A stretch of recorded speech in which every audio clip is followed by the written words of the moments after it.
সৌম্য সরকার মোহাম্মদ নবী ফিরলেও নোয়াখালীর ভাগ্য পরিবর্তন করতে পারলেন না। জাকির আলী অনিক ও মহিদুল ইসলাম অঙ্কন যেন নোয়াখালী ফ্যানদের মাথা ব্যথার কারণ। জাকির আলীকে একাদশে না রাখাতে কি 100 রানের গন্ডি ফেরতে পারলেন না নোয়াখালী এক্সপ্রেস। নোয়াখালী যেন মানবতার ফেরিওয়ালা, কারো যদি পয়েন্টের প্রয়োজন হয় তা থেকে নোয়াখালী এক্সপ্রেস তো আছে তাদেরকে অনায়াসে পয়েন্ট বিলিয়ে দেওয়ার জন্য।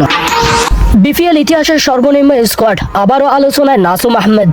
নাসুমের বিধ্বংসী বোলিংয়ে মাত্র 61 রানে গুটিয়ে যায় নোয়াখালী, যা বিপিএল ইতিহাসের 74 সর্বনিম্ন দলীয় স্কোর। এরপর বাকি কাজটা করেছেন ব্যাটাররা, তাতে নোয়াখালীকে হেসে খেলে উড়িয়ে দিয়েছেন সিলেট টাইটান্স।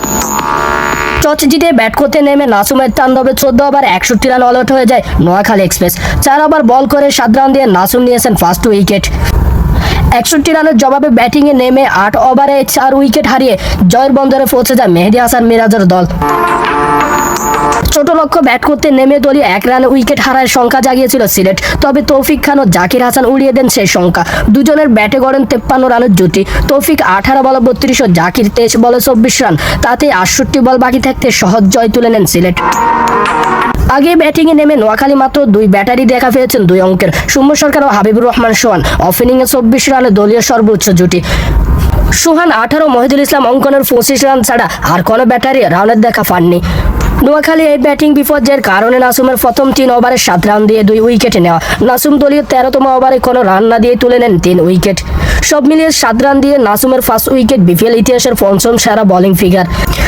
বিপিএল ইতিহাসের এটি 4র্থ সর্বনিম্ন স্কোর।